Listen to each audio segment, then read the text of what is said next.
Welcome students. We are discussing about chapter 10 reaching the age of adolescence. Adolescence and puberty हम पढ़ रहे थे. First point था infancy and childhood, ये हम पढ़ चुके हैं.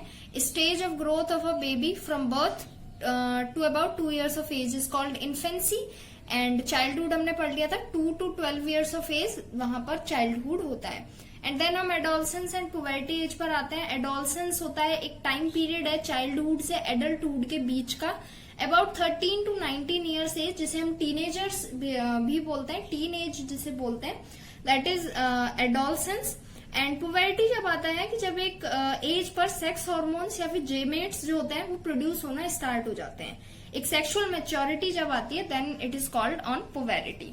इसके बाद हमने पुबर्टी के बाद हम चेंजेस पढ़ रहे थे कि चेंजेस क्या क्या होते हैं ड्यूरिंग पुबर्टी. फर्स्ट हम पढ़ चुके हैं इंक्रीज इन हाइट. हाइट में अचानक से इंक्रीज जो होता है वो एडोलसेंस की एज में ही देखने को मिलता है. The height of an individual increases from the time of birth till the end of the adolescence. However, this increase is sudden during adolescence. The increase in height is mainly due to increase in the size of limbs, that is arms and legs. Limbs का size अचानक से suddenly बढ़ता है. That's why adolescence में ही height एकदम से बढ़ती है. Initially the limbs start gaining length. This is followed by corresponding increase in other body parts like face and abdomen. In some cases, it looks a bit odd in the beginning, but soon the body height is matched by the other parts of the body. तो कई बार ऐसा हो सकता है adolescence में कि कोई एक बॉडी पार्ट जिसका अचानक से ग्रोथ हुआ हो तो वो एक ऑड लग सकता है, लेकिन बाद में जब पूरा बॉडी ग्रोथ कर लेता है तो ये नेचुरल हो जाता है. तो इसके बाद आगे हम पढ़ेंगे एक्सपेक्टेड फुल हाइट फॉर्मूला है, कैसे ये वर्क करता है. The expected height of a boy or girl will achieve at the end of adolescence can be calculated by referring to table 10.1 and using the formula. सबसे पहले आपको table पढ़नी होगी. 10.1 टेबल है. The data in the table 10.1 can also be represent in the form of graph. Graph में भी form कर सकते हैं, जो भी हम पीछे बाद में पढ़ेंगे. सबसे पहले यहाँ से स्टार्ट करते हैं कि एवरेज ग्रोथ का ये टेबल दिया हुआ है. ये हमें लर्न नहीं करना है, कहीं से भी कुछ भी लर्न नहीं करना, ओनली आपको समझना है. परसेंटेज ऑफ फुल हाइट दिया हुआ है कि एज अगर हम फैक्टर लेते हैं 8 years का, तो बॉयज में जो एवरेज ग्रोथ होती है दैट इज 72% एंड गर्ल्स में 77%. 9 year एज पर 75, 81, 10 पर 78, 84, 11 years पर 81, 88, 12 पर 84, 91% हो जाता है, 13 पर 88, 94, 14 पर 92, 98, 15 पर 95, 99, 16 पर 98 एंड 99.5 गर्ल्स में, 17 पर 99 एंड 100% गर्ल्स में, एंड 18 में बोथ आर 100%. दैट मीन क्या है कि अगर किसी बच्चे की जो हाइट बढ़ रही है, अगर हम एवरेज ग्रोथ लेके चल रहे हैं तो 18 ईयर की एज ऐसी होती है, 18, 19 जो एंड है एडोलसेंस की एज का, वहां तक ही जो ग्रोथ होती है हाइट में वो वहीं तक होती है 18, 19 तक. वेयर इज गर्ल्स में ये ग्रोथ 17 तक ही होती है. बॉयज अगर मे बी 18, 19 में और भी बढ़ सकते हैं. लेकिन अगर आपने इस ग्राफ को या फिर इस टेबल को अगर आपने अच्छे से पढ़ा हो तो आप ये चीज समझ सकते हैं कि गर्ल्स का जो परसेंटेज है वो बॉयज से ऑलवेज ज्यादा है. तो यही बोला था कि जो पुबर्टी एज है, चाहे वो एडोलसेंस एज है, चाहे वो चेंजेस है, वो गर्ल्स में जल्दी आते हैं, 1 साल पहले आते हैं, या फिर उसी एज में ही पहले आते हैं बॉयज से. बॉयज में जो ग्रोथ होती है वो कम होती है. सबसे मेन अब हम ये हाइट फैक्टर, अब जो फॉर्मूला है एक्सपेक्टेड फुल हाइट, तो इसका फॉर्मूला क्या रखा गया है कि प्रेजेंट हाइट, जितनी भी प्रेजेंट हाइट होगी सेंटीमीटर में, अपॉन में percentage of full height at the age. अब ये जो परसेंटेज रखेंगे वो हम टेबल में देख के रखेंगे और मल्टीप्लाई में अगर 100 करेंगे. एग्जाम्पल लेते हैं. So if you are a 13 year old boy with a height of 142 centimetre, 4 feet 8 inch को 142 सेंटीमीटर होता है, तो 142 सेंटीमीटर उसकी प्रेजेंट हाइट है, तो उसका फुल हाइट क्या होगा. तो फुल हाइट के लिए इस फॉर्मूले में हम रखेंगे प्रेजेंट हाइट की जगह 142, percentage of full height 13 years का बॉय है, तो हम टेबल में देखेंगे 13 years ये है एंड बॉय 88%. तो 142 के अपॉन में हम 88 मल्टीप्लाई में 100. जब आप इसे सॉल्व करेंगे तो जो आंसर आएगा that will be 161 centimetre. That mean कि अगर कोई बच्चा 13 साल पर 142 सेंटीमीटर का है तो वो 161 सेंटीमीटर से ज्यादा हाइट, 5 feet 3 inch से ज्यादा हाइट अटेन नहीं करेगा. एक्सपेक्टेड फुल हाइट का मीनिंग है कि जब फुल हाइट 17-18 तक उसकी कितनी हो जाएगी, इस चीज का परसेंटेज लगाया गया है. सेकेंड एग्जाम्पल है if you are a 13 year old girl. अब गर्ल है, सेम एग्जाम्पल, अगर 142 सेंटीमीटर ही 13 ईयर पर गर्ल की है, देन लेकिन उसका जो परसेंटेज है वो चेंज हो जाएगा, क्योंकि 13 ईयर्स एज पर परसेंटेज बॉय का 88 है, वेयर एज गर्ल का 95 है। तो 142 के अपॉन में हमें 95 रखना है, मल्टीप्लाई 100। जब इसे सॉल्व करेंगे देन ये 150 सेंटीमीटर आएगा, 4 फीट 11 इंच। अब आप रीजन देख सकते हैं कि परसेंटेज चाहे बड़ा हो लेकिन एक्सपेक्टेड फुल हाइट उतने ही 142 पर ही गर्ल की कम आई है एंड बॉय की ज्यादा आई है। रीजन ये है कि बॉय जो होते हैं जो ज्यादा हाइट अटेन कर लेते हैं कम परसेंटेज से, एंड जो गर्ल है उनकी हाइट कम ही रहती है यूजुअली बॉयज से। The girls initially grow more in comparison to the percentage of their full body height, but both girls and boys attain their full height by the age of the 18 years. ये girls जो होती हैं वो ज्यादा growth करती हैं, full height में इतना परसेंटेज वर्क नहीं करता है, लेकिन 18 ईयर्स तक जो फुल हाइट है वो बोथ हैं, गर्ल्स एंड बॉयज दोनों ही अटेन कर लेते हैं। You can use this chart to estimate the age of your friends as well as your brother or sister in the age group of 8 to 18 years. तो आप इससे किसी भी अपने खुद का, अपने बहन भाई हैं, किसी का भी, अपने फ्रेंड्स का, सबका एक एस्टिमेट लगा सकते हैं कि उसकी फुल हाइट कितनी होगी इस चार्ट के थ्रू। पहले आपको अपनी प्रेजेंट हाइट नापनी होगी, सेंटीमीटर में नाप लीजिए, चाहे फीट इंच में नाप के, इसके बाद आप उसे चेंज कर लेना। तो सेंटीमीटर अपॉन में इस टेबल में से आप अपना परसेंटेज देखेंगे, मल्टीप्लाई में 100 करेंगे, देन सेंटीमीटर में आ जाएगा कि आप इससे ज्यादा हाइट में भी अटेन ना करेंगे। इसके बाद आते हैं कि इसी का ही टेबल का ही ग्राफ भी है, ग्राफ के अकॉर्डिंग भी बताया गया है। तो ग्राफ में ऐसा अपना कोई काम नहीं है, जब हमने टेबल से पढ़ लिया, बस इसमें ग्राफ में इतना देख सकते हैं कि बॉयज के जो पॉइंट्स हैं वो स्क्वायर में है, एंड ये जो ट्राइंगल पॉइंट्स हैं ये गर्ल के हैं। दैट मीन गर्ल वाला जो ग्राफ है वो बॉयज वाले ग्राफ से ऊपर है। From this graph we can conclude that increase in height is faster in girls than in boys in the initial year. Same year है, लेकिन जो ग्राफ है वो गर्ल का ऊपर है, फास्टर है, तो जो हाइट में इंक्रीज होता है वो गर्ल्स में ज्यादा होता है than the boys. And second conclusion ये है कि both boys and girls attain maximum height at the age of 18 पर जो हाइट है वो पूरी अटेन हो जाती है एंड कंप्लीट हाइट अटेन कर लेते हैं 18 ईयर्स पर। However, the rate of growth of height varies from individual to individual. अब इसमें हम ये सभी की बात कर रहे हैं कॉमनली, लेकिन अगर इंडिविजुअल देखा जाए तो थोड़ा बहुत अलग हो सकता है, वेरी कर सकता है। It depends on the genes inherited from parents and correct food habits in of the individual. तो ये कह रहा है कि जो जीन्स हैं जो आपको अपने पेरेंट्स से मिले हैं, अगर मम्मी पापा में से कोई भी एक लंबा है या दादा दादी में से, तो कई बार ऐसा होता है कि ये हाइट जरूरी नहीं है कि सिमिलर ही है, बट हाँ ये कंक्लूजन निकाला गया है कि 18 तक इतना मैक्सिमम हाइट बच्चा अटेन कर लेगा। एक एक्टिविटी है इसके बाद की, what is your current age, job आपको करनी है। सबसे पहले आप अपनी करंट एज पता करेंगे कितनी है। Measure your actual height with the measuring tape, आप मेजरिंग टेप से अपनी हाइट मेजर करेंगे। Now you have your age and actual height, then आप यूज करेंगे table 10.1 and find out how tall you are likely to be. Use the following formula to calculate your full height in centimetre. आपको अपनी centimetre में full height calculate करनी है and then आपको ये formula लगाना है। एक्सपेक्टेड फुल हाइट का present height upon percent of full height at this age into 100। Is there any difference between your actual height and the full likely to be. तो आपको ये पहले expected full height निकालना है।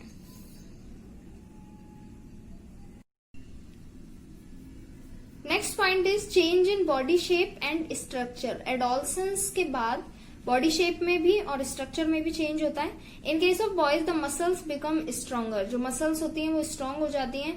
The shoulders broaden, shoulder चौड़े होने लग जाते हैं and the chest widen.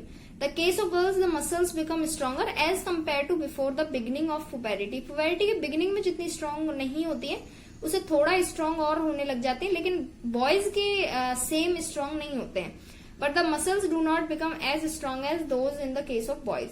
The shoulders broaden and the hips become broader and pelvic region widens. Deposition of fat takes place around the hips. There is also an increase in growth of hair. Hair में भी increase होता है। The hair of head grow faster in case of girls. अब girls में जो hair की growth है वो ज्यादा होती है boys से always. Then those of boys, the boys also show growth in facial hair, लेकिन बॉयज की जो ग्रोथ है वो फेशियल हेयर में ज्यादा होती है in the form of moustache and beard and body hair. Both boys and girls show growth of hair under armpits and in the pubic region. Pubic region क्या है? Pubic region is a part of the body below the abdomen and between the thighs. Abdomen के नीचे and between the thighs का जो area है that is our pubic region. तो वहां पर भी हेयर्स की जो ग्रोथ है वो स्टार्ट हो जाती है. इसके बाद जो नेक्स्ट है, change in functioning of sweat and oil glands. Sweat glands and oil glands होते हैं जो हमारे बॉडी में स्वेट एंड ऑयल को रिलीज करते हैं, तो उनका भी फंक्शन फास्ट होने लग जाता है. ड्यू टू टीनेजर्स आपको ऑयल ग्लैंड्स सिक्रीट होंगे तो ऑयल ज्यादा आता है फेस पर, स्वेट भी ज्यादा आता है. These changes are common in both boys and girls. The sweat glands become more active and secrete a lot of sweat. Sweat glands होते हैं ज्यादा एक्टिव हो जाते हैं और बहुत सारा जो स्वेट है वो सीक्रेट करते हैं. Also oil glands of the body called sebaceous glands become more active. These glands secrete more oil. This is why the face of adolescents looks more oily and shiny. Adolescence वाली as में आपका 13 to 19 face है थोड़ा oily भी रहता है as compare to childhood and adulthood. Increase secretion of oils result in formation of pimples. Pimples जो होते हैं इस एज पर सबसे ज्यादा होते हैं और जो आपका डाइट है वो मोर इफेक्टिव रहता है आपकी बॉडी पर. अगर आप प्रॉपर डाइट लेते हैं देन ये कंट्रोल हो जाता है एंड अगर आप बेकार डाइट लेंगे तो इन चीजों में और ज्यादा इंक्रीज होता है. दैट्स वाई जो पिंपल फॉर्मेशन है वो ज्यादा हो जाता है. In extreme cases it results in acne and acne marks, ये सब जो रिजल्ट बनता है स्वेट एंड ऑयल ग्लैंड्स का. इस चीज को कंट्रोल करने के लिए आप अपनी डाइट पर कंट्रोल कर सकते हैं. इसके बाद जो नेक्स्ट पॉइंट आता है that is change in voice. Voice is change होता है. Have you notice that the voice of boys in your class has changed recently. जब आप देखेंगे 8th 9th क्लास के अराउंड ही जो बॉयज की वॉइस है उसमें इनिशियली आपको चेंज दिखेगा as compare to 6th to 7th class. It is become deep and hoarse than before. पहले से भारी हो जाती है आवाज. There is also a small bulge or projection in their neck. Neck में एक बल्ज होता है वो निकलने लग जाता है जिसे एडम्स एप्पल बोलते हैं. This bulge or projection is called Adam's apple. This bulge becomes visible because of growth of लैरिंग्स. लैरिंग्स होता है हमारे गले में, उसकी ग्रोथ जैसे जैसे होती है तो वो चीज विजिबल होने लग जाती है जिसे एडम्स एप्पल बोलते हैं. और voice box present in our throats. During puberty the larynx grows faster in boys than in girls. तो गर्ल्स में बहुत कम होता है, दैट्स वाई गर्ल्स की आवाज इतनी भारी नहीं होती है पहले से. बॉयज में लैरिंग्स की जो ग्रोथ है वो ज्यादा होती है. As a result the voice of voice changes. In the beginning it sounds like a cracked voice for a few days. कुछ दिनों के लिए ऐसा लगता है कि वॉइस क्रैक है. Then it slowly turns deep and hoarse. In girls, the growth of larynx is not as fast. As a result, their voice becomes sharp and high pitched. तो गर्ल्स की जो वॉइस है वो sharp होने लग जाती है क्योंकि जो ग्रोथ होती है लैरिंग्स की वो इतनी ज्यादा नहीं होती है.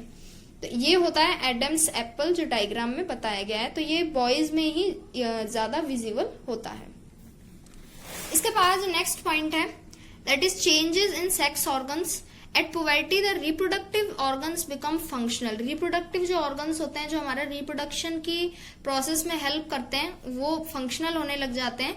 इन males sperms are produced by the testis and females ovaries enlarge and start releasing mature eggs. तो मेल्स में जो मेल जेमेट है स्पर्म्स ये प्रोड्यूस होना स्टार्ट हो जाते हैं एंड फीमेल्स में जो फीमेल जेमेट्स हैं एग्स ये प्रोड्यूस होना स्टार्ट हो जाते हैं at the age of puberty. इसके बाद आता है मेंटल एंड इमोशनल ग्रोथ होती है. Both boys and girls become more mature. There is a great maturity at both mental and intellectual levels apart from reproductive maturity. Maturity आती है intellectual level पर भी एंड मेंटल लेवल पर भी, reproductive maturity भी, हर तरीके से मैच्योरिटी आती है. The brain becomes more active. Brain ज्यादा फास्ट चलने लगता है. As a result the capacity to learn also increase at a great speed. आपकी लर्न करने की जो स्पीड है वो 7th to 8th क्लास और 8th to 9th क्लास ये बढ़ती है.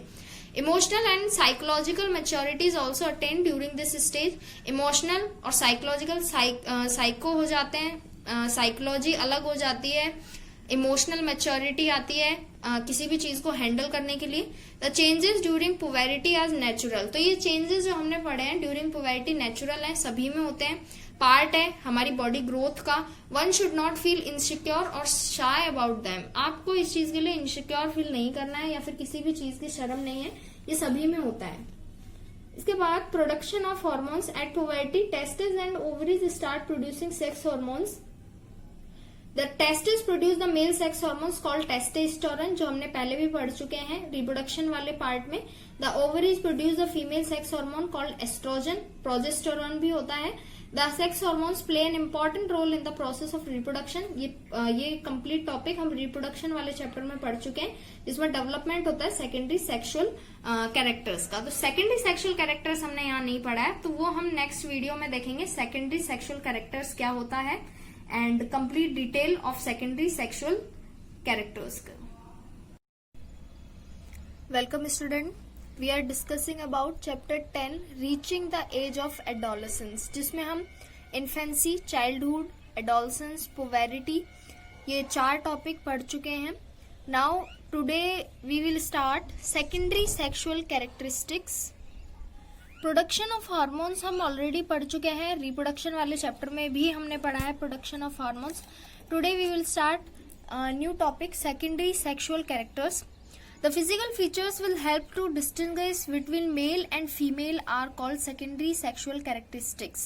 Secondary sexual characteristics का मतलब है कि कुछ physical features ऐसे होते हैं जिससे ही हम difference करते हैं then who is male and who is female.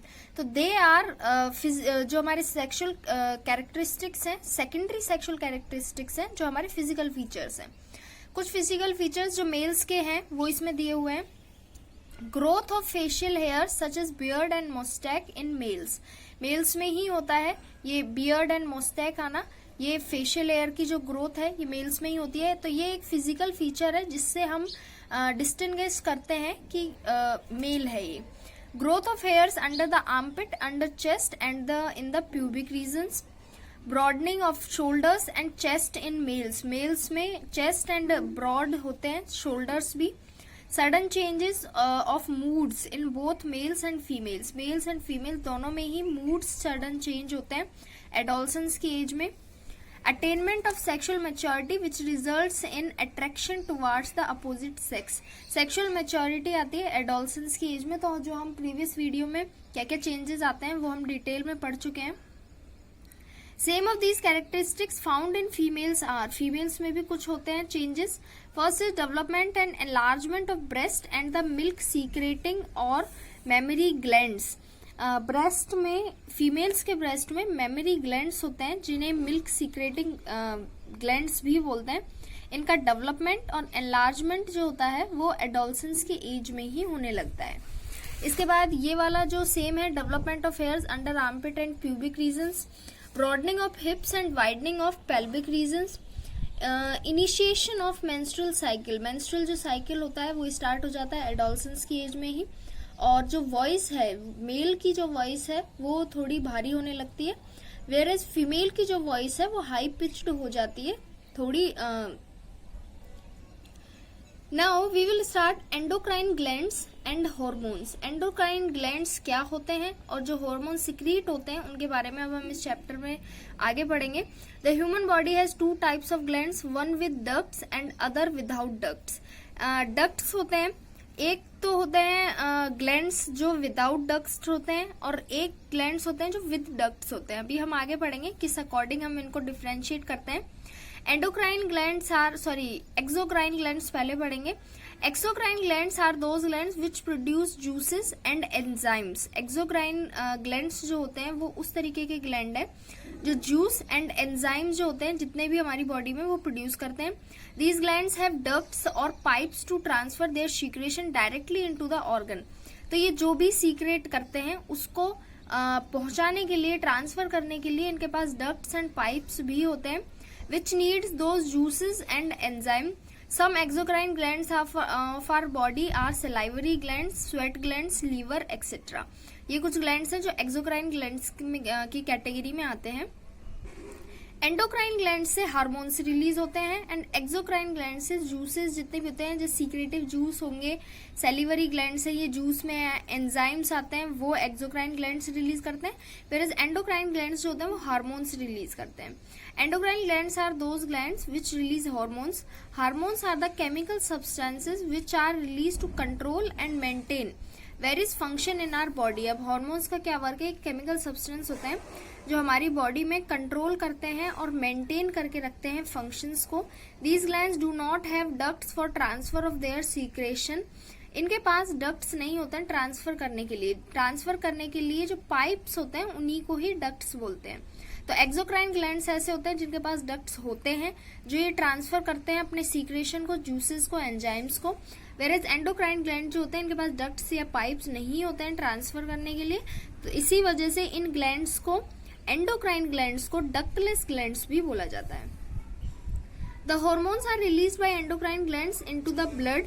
Blood में ही एंडोक्राइन, अब जब डक्ट्स नहीं होते हैं तो क्वेश्चन ये है कि जो भी ये हार्मोन्स रिलीज करते हैं ये पूरे बॉडी में किस तरीके से ट्रांसफर होते हैं. तो ये ब्लड में ही अपना जो हार्मोन है ये सीक्रेट करते हैं. और वी ऑल नो ब्लड जो है पूरी बॉडी में फ्लो करता है और उसके साथ साथ ये हार्मोन्स भी हमारी पूरी बॉडी में फ्लो करते हैं.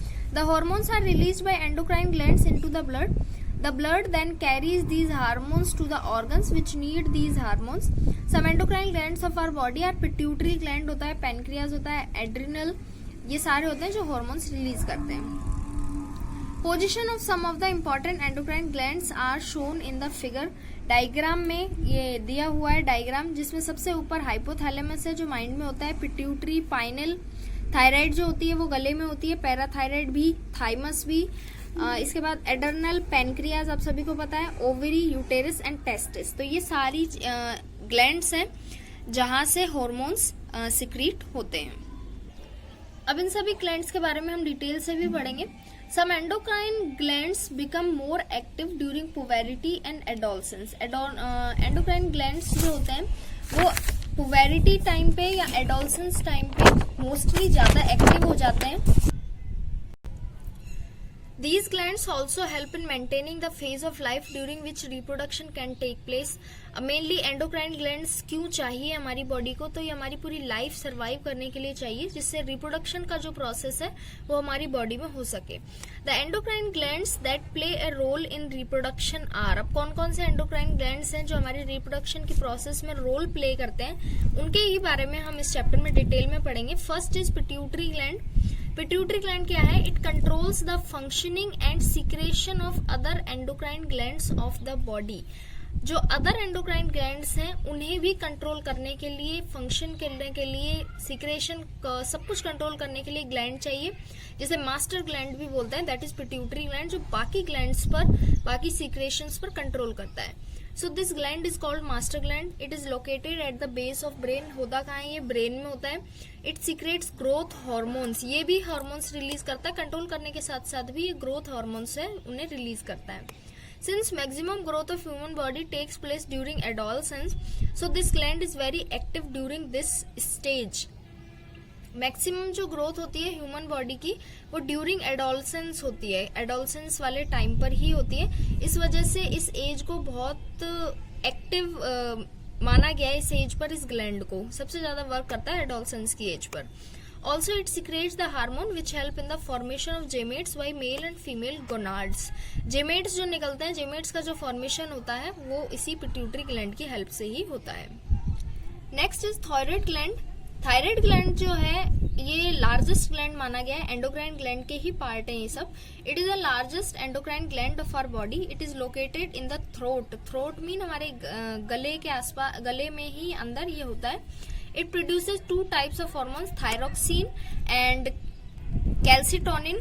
थायरोक्सिन हेल्प्स इन एब्जॉर्प्शन और utilization of carbohydrate, fat, protein by cells of our body.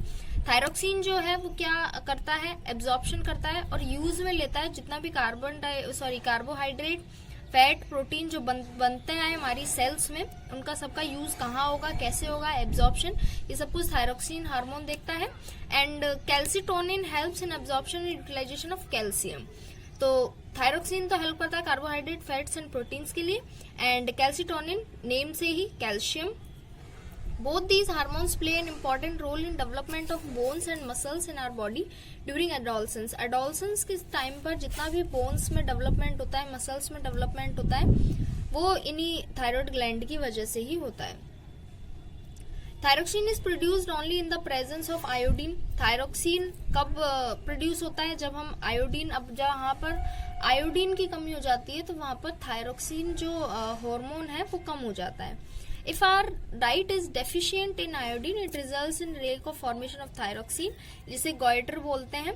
It results in deficiency disease called goitre. Goitre बोलते हैं जब आयोडीन की कमी हो जाती है. आपने कभी मूवीज वगैरह स्टार्ट होती है वहां भी देखा होगा, जो गले सूज जाता है, जब गले पर सूजन आ जाती है, वो एक इसका सिंबल है गॉइटर का. तो ये तो था थायराइड ग्लैंड. हमने 2 ग्लैंड पढ़े हैं, pituitary gland and thyroid gland. Next will be pancreas.